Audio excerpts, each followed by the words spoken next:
Hey, bruh. Yes, you. I know you hear me talking. Don't scroll past this. I'm talking to you. A lot of y'all niggas be scrolling past this video. You think I don't know. I see the numbers. Watch my shit.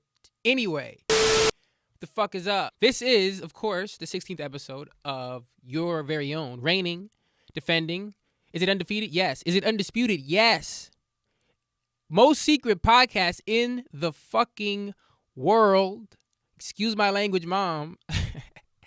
Nobody asked Shawn. Who's Shawn? Well, that's me, Shawn Murray. Welcome back to the show. I know every week I say I'm gonna make this one quick, but I'm gonna make this one quick. I ain't got shit for y'all this week. Nothing's really happened that's worth telling you guys about. Like, my cousin had a baby shower, and it was beautiful, and it was very fun. It was great to see my family. Great to see my cousin with a giant baby in her belly. You know what I'm saying? I was telling my cousins who were about to have the baby, I was like, yo, I'm prepared to do what it takes in order to make sure that this kid has negativity in his life, because there's too many positive role models around, you know what I mean, in my family right now for him. You know what I mean? Like, we got doctors, we got business owners, he's gonna have great parents, he got everyone's college graduates and all this shit, and it's like, yo, there's too much positivity. And it's like, I think positivity is good. He needs positive role models, but he also needs a black sheep.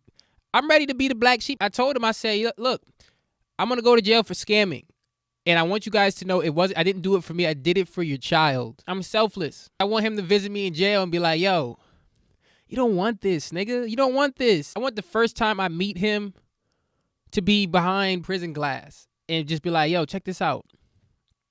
You don't want this, nigga. I don't even know what's happening outside. What iPhone are we on right now? I have no fucking clue, because I'm stuck behind prison bars because I was scamming, nigga. I was running up credit cards that didn't belong to me. Don't be like me. Listen to your parents. You know why I'm in here? Because I didn't listen to my parents. So it's definitely a selfless thing. I'm not going to do it to try to make a lot of money. I'm just going to scam in order to show my young bull, you know what I mean, the dark side of things. So you guys can applaud me later for my selflessness. It's not important right now. What else is going on? I went to the barbershop. My barber keeps trying to do some weird shit to my facial hair, even when I tell him not to do it. Like, I told this nigga, don't touch my mustache and stop cutting my fucking beard hair. So this nigga trying to have me look like a fucking, like the anonymous Guy Fawkes mask. I don't want to look like that, nigga.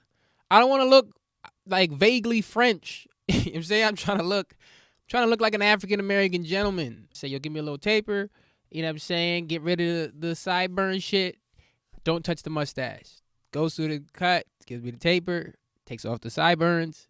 Then the nigga comes into my... I'm like, I had to wrestle the fucking clippers out of it. Like, yo, my nigga, what are we trying to do here? Please take heed to my warnings. I don't want this. I don't want to have to fight you in the barbershop. You know what I mean? Because if you get into a fight with your barber, all this thing you got to do is run the clippers over your head one time and he won the fight. You could beat the dog shit out that nigga. If he fucking gets those clippers onto your scalp, you lose because your shit's fucked up. So, yeah, I mean, I didn't want to fight the nigga. I just had to, like, just kind of strong arm it, just like give a little resistance. When he tried to, I just had to pull my head back and just give him a little resistance just to let him know, like, we're good. I don't want this. Like, it's getting to the point where it's like, if this nigga keep trying to do his own thing with my hair, I want to just drop the top. You know what I mean? I feel like I'm starting to get to the point where I want to just cut all my hair off and just be like I just want to get like a buzz cut and just be handsome. Like, you ever see, like, I want to be like a Calvin Klein model type of handsome. Like, you ever see like the magazine like models when it's like a white guy? Like, I never wanted to be white in my whole life, but the only time it seems okay to be white is when, like, you get, like, if a white guy is a model and he gets like a low, super low cut, and then he just wears like a tiny shirt and like high water pants, and you'll get on Twitter or something and see like the magazines and they'll be like, this is the most beautiful man in the world. It's like, nigga, is he beautiful? Or does he have on tiny clothes? I don't think he's beautiful. He's got a low cut and his pants are cut high. To offset that, I guess. That's my next move. If niggas keep trying to... It's too much to manage with the hair, and then my fucking barber he's got a mind of his own. And I like that. You know what I mean? I want him to be a robot, but it's also like, my nigga, I want the Steve Harvey stash. That's the only thing I look up to Steve Harvey for. You know what I mean? I don't really fuck with Steve Harvey in any other way. Fuck Steve Harvey, as our future had said many years ago. But, and niggas got an excellent mustache. Steve Harvey, niggas forget, Steve Harvey used to be a motherfucker that niggas look to and he said, oh, this nigga Steve Harvey's hairline is crazy. and then it was revealed the truth. All them niggas, anybody who has an excellent hairline is faking it. Like, I have a hairline that's not like receding, but my shit it's a lot of niggas in the public eye that got like a fucking crisp hairline. It's like, it's fake. It's something that are really well done. Like, niggas ain't no Steve Harvey shit was fake for a long time. You know what I mean? What else happened? The NFL draft was last week. I actually had a cousin that got drafted. And that's not true, but that's what I've been telling a lot of any NFL players in their DMs. Every time there's an NFL draft, I DM a bunch of NFL players and be like, hey, dog, missed you at the family reunion last year, but it's great to see. Ever since we was kids, bro, I saw you work. Like, I knew this was for you, bro. I knew you was going to get to the bag. We proud over here. Your family up north is proud, man. Your family that lives in New Haven, Connecticut, that you absolutely do remember. We proud. You haven't seen me in a lot of years, man. Just know we love you up here, man.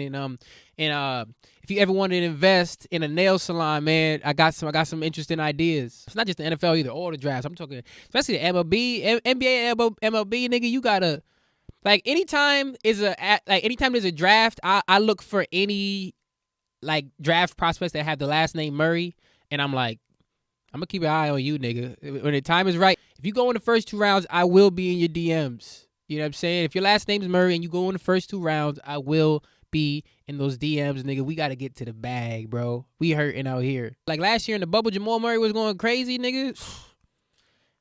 And right before the bubble, remember Jamal Murray had that snafu online where he accidentally uploaded a video of him, let's say, being pleased on his Instagram. Like I DM'd that nigga right after that shit. It's like, bro, don't let the media like try to get you in trouble for this shit, man. Like, we all deserve to have our fun.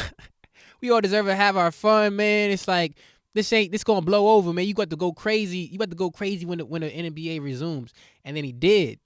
But he never got back to me. I mean, then he just got injured recently. I'm showing up to all that nigga physical therapy appointments. Nigga, I'm gonna be right there. Like when he's fucking trying to take his first steps off the AC, I'm gonna be right there, like holding him up, like clapping him on, nigga. Like, we getting to it, baby. I don't have any skills, you know what I mean? So I gotta be a fucking leech.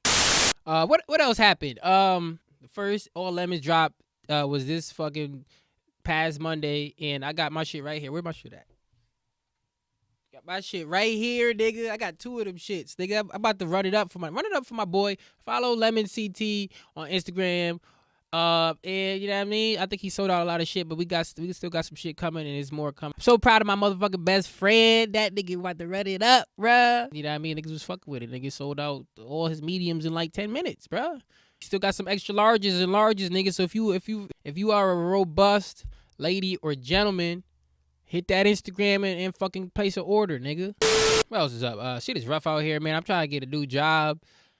Job market is fucked up. Like I do a lot of freelance writing, so I'm trying to get a serious writing job. You know what I mean? Something reliable that it's not gonna just be like, I wrote this in fucking December and I got paid for it in May. That's how freelance shit be going. If you ever freelance, you know that money do not show up when you expect it, and it certainly doesn't show up when you need it, nigga. It shows up when they're ready to send it. But I'm trying to get a new job, nigga, and the rejection.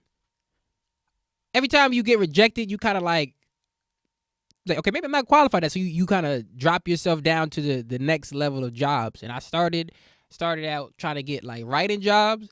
And then I kind of moved down to like, all right, just like regular office type jobs. Like I'll be a fucking insurance agent or some shit that I don't want to do. But whatever. And then it got to a point where like now, I remember a couple of days ago, I got rejected from a spray foam insulation company.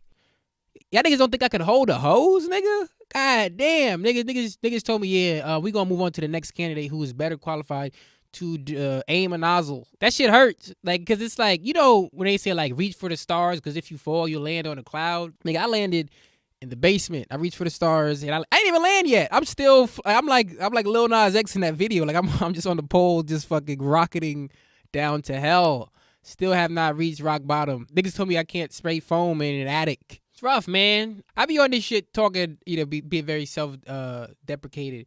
And my homie Liz, who is one of the biggest supporters of my show, I love you, Liz. She was like, one time she was like, are you okay?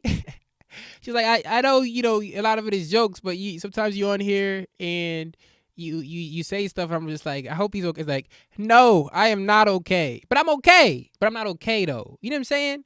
It's like no one, I don't think anybody's okay. You know what I'm saying? So I'm not okay in the sense that nobody's okay, but I'm not fucked up. That's what I'm trying to say. You know what I mean? I'm not fucked up. Like, you know the song "We Gonna Make It" by Jadakiss and Styles P, one of the best songs ever made, produced by The Alchemist. Let's just say I'm starting not to believe that song anymore. I haven't totally given up on it, but I'm at the point, you know what I'm saying? But with that said, nobody hit me up and asked me if I'm okay. You know what I mean? Because niggas is fine. You know what I'm saying? But we not though. But we is. But don't hit me up and ask me if I'm okay. Because I'm good. But I appreciate you, Liz, for, you know what I mean, caring. I miss my old job though, because I used to work at this job, and I used to get suspended from work all the time because I was a bad employee. I'm not gonna front. Like, I've only been a good employee at like 2 jobs, but I was a really bad employee, and they used to suspend me from work. But they would keep me on the email chain of the scheduling email chain. And when I noticed that I was still on those chains, I used to be a menace. Like, so whenever anybody would reply to the email chain and be like, "Oh, I can't work on Wednesday. Can anyone cover my shift?" I would email them. I'd be like, "Oh, I got you, bro. Wednesday, I'm good. Wednesday, I don't even got nothing to do. I'll cover your shift." Then I would reply 5 minutes later, like, "Actually, yo, I just remember I'm suspended from work, yo. I really wanted to hold you down, but I really can't. But yeah, I mean, it's out of my hands, yo. You know I would cover you if I could. You know what I mean?" And I did that enough time that they eventually fired me. So don't do that. But man, was it fun? It was fun. Oh, it's Asian American and Pacific Islanders Month. Asian American and Pacific Islanders Month. So the Asian American or Pacific Islander of the week this week is one of my favorite podcasters, favorite media personalities, and one of renowned chef and restaurateur, David Chang. He started the Momofuku restaurant chain, Major Domo in LA. Dude's amazing. I love his podcast. He gets great interviews, and he talks a lot about restaurant culture and the future of restaurants and other shit, like spin-off podcasts like Recipe Club and shit. And the dude's dope. So just check out Dave Chang, the Dave Chang Show. He has a show, Ugly Delicious, on Netflix that you might be familiar with. Very good show. Also Breakfast, Lunch, and Dinner. He's got some shows on Hulu coming out. Just check out Dave Chang. I think the motherfucker is dope as fuck, and he put out some of my favorite podcast episodes of the last couple years. I ain't got much else for y'all this week. Let's get to my favorite segment of the show, Nobody's Ask Shawn. Send your questions to nobodyasksean@gmail or nobodyasksean on Instagram, or text me or what have you. And I know I post usually on Sundays. I'll post like the question thing on my Instagram story, and people reply to that. But you don't have to wait for that story to go out. That's just a reminder if you didn't send some shit in to send it in. But you can send it to me any time of the week. I will remember. First question: is there a childhood photo of yourself that you like, and would you be willing to show it? Yes, I'll show this picture of myself here. I love this picture of me because for 2 reasons. One, this is typical me at this period of my life. I was somewhere between 7 and like 12 years old. I might have been 17 in that picture. I was very small for a long time. I didn't get tall until very late in life. But I didn't get tall until like late in high school. So, but yeah, this picture of me I like it because it looks like I'm in trouble, like at recess or something. First of all, this picture of me is great because it is, one, I was always doing that pose with the arms crossed in front of me, like I was I was in The Sopranos. Two, it's like, look at that face, man. Look at that motherfucking face, nigga. Like, it's a mischievous smile. Like, I'm probably at recess or something and I'm in trouble, but you can't hold a nigga down. You know what I'm saying? You couldn't hold me down behind bars. You know what I'm saying? I'm still gonna have my fun from the sidelines. The other reason I like that photo is because it's a picture of my mom around that same age where she's in trouble at like recess or something. And it looks eerily similar. I'm not showing you guys that picture because you have not earned the right to see pictures of my mother as a youth, but they're eerily similar, and I always had a fondness for those pictures. What else? Have you had any bad celebrity experiences, and was TJ Miller as bad as they say? Okay, so bad celebrity experiences, not really. Like, I guess the worst celebrity experience I had, and this is not even bad, but I remember I was at SOB's in New York for some concert. I can't remember what it was. It might have been a Travis Scott concert, like his first New York show, or it might have been something after that. But anyway, Joey Badass showed up in the middle of the show, and he was there. I think he was there with a security guard. And I'm standing like it was a bar, but it wasn't like the bar where the drinks was at. It was just a bar you could just place your drink down and stand there. I'm standing at the edge of the bar, so like it's onto my left. I'm leaning on it. And this nigga just walks up and just stands directly in front of me and is blocking my view of the show. And it's just like, you could have picked anywhere else, my nigga.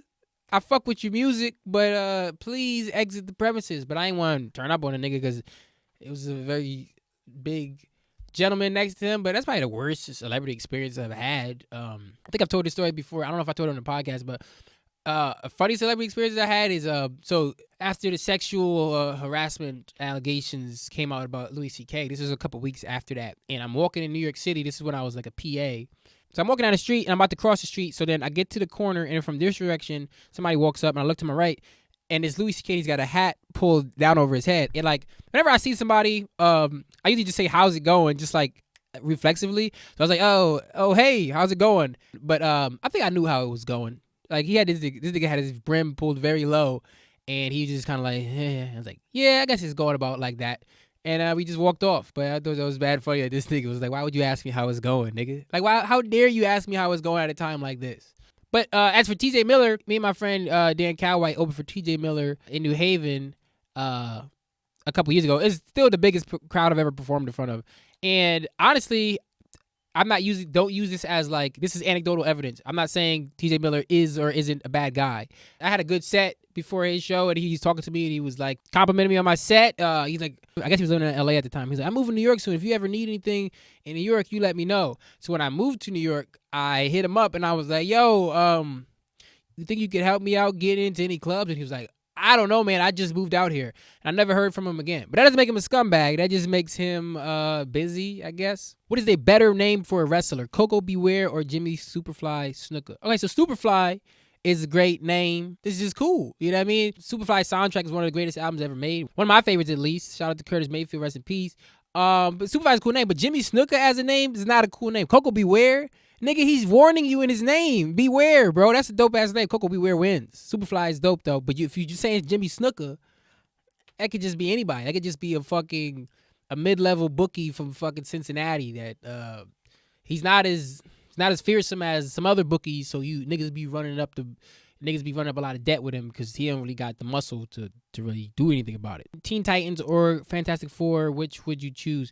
I think it's Fantastic Four, and it's not even close. For one, them niggas got a lot of resources. Like this nigga Reed Richards, he's got it all. Fantastic Four is great because anybody can be a part of Fantastic Four. Like look through the history of the comics. Almost everyone who's a Marvel hero has joined the Fantastic Four. Spider-Man's been in the Fantastic Four. Black Panther's been in the Fantastic Four. I think Captain America's been in the Fantastic Four. Ghost Rider, the Hulk, everyone's been in the Fantastic Four. So yeah, I mean they're very open to new recruits, but also them niggas have the coolest they got the best villain in comics with Doctor Doom, and them niggas have the coolest fucking sci-fi stories. Like the Teen Titans shit be kind of like, you know what I mean, teen-ish, you know what I'm saying, teenage, like, but like Fantastic Four be going to the negative zone. Them niggas be on other planets. Them niggas be getting atomized and shit. Like I love sci-fi, so them niggas, that's where the fun is at. You know what I'm saying? If you really want to get into it. But if you want to live in a giant building shaped like a T, I mean, come on, man. Teen Titans is no-brainer. What is my opinion on Tom and Jerry? If you're talking about the Tom and Jerry movie, I have not seen it, and I actually don't really plan to see it. I saw like 2 minutes of it. I don't really plan to see it, but the Tom and Jerry cartoon, the person that asked this question knows that we both fuck with Tom and Jerry heavily. I think Tom and Jerry is one of the best cartoons ever made. But I love silent cartoons because there was so much creativity involved in like creating an understandable narrative without having the benefit of dialogue. And Tom and Jerry was such a simple show where it was just like these niggas is just fighting. Like, you know what I mean? You instantly understand cats and mice are supposed to not like each other. You know that automatically. And then it's just like the creativity in the gags. I always wonder, I wish I could have written for Tom and Jerry. I think that's like one of the best comedy writing jobs you could have is writing for the Looney Tunes or Tom and Jerry, where it's like just figuring out the fucking funniest possible gags, and it's just nonstop, just like as many gags as possible. I hope that doesn't sound sexual, because that's not what I'm trying to do. Talking about comedy gags, as many gags as possible in that sense. Also, Tom and Jerry being a show led to one of my top 10 favorite videos that ever existed on the internet, and it's this video right here. Hey, look how cool this nigga Tom is, though. This nigga game is so cold. Look, boom, bam, throw the little small boot on the counter. Boom, pop the hat. What's up? Me gonna smoke this seed. Bop, roll it in one hand. Flip it, leave it open. Let the mouse lick it. Come here, bitch. Yeah.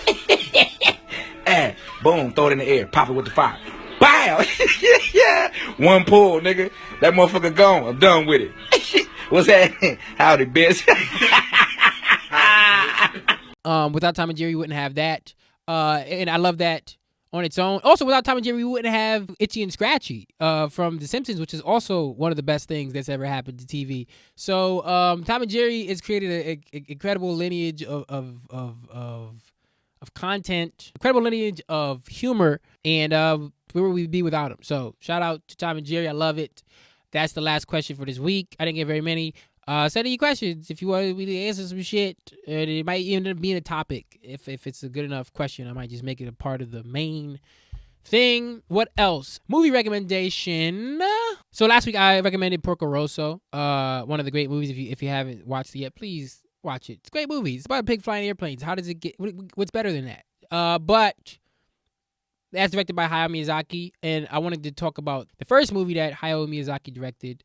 This is before Studio Ghibli was an actual studio. Lupin the Third, Castle Cagliostro, one of my favorite movies of all time. Like, and I say that about a lot of movies, but like, it's in that top tier of my favorite movies. Like, it's like in the probably top 10.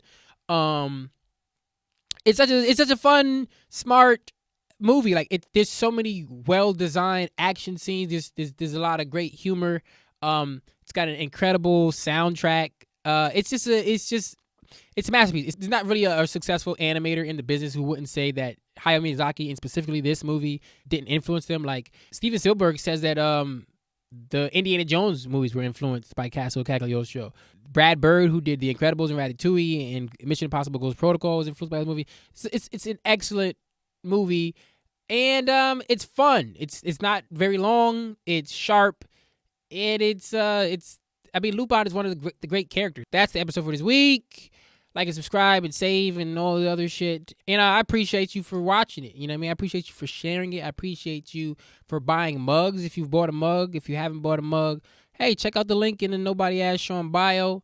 And as always, Hulk Hogan, we coming for you, nigga. I don't remember asking you a goddamn thing.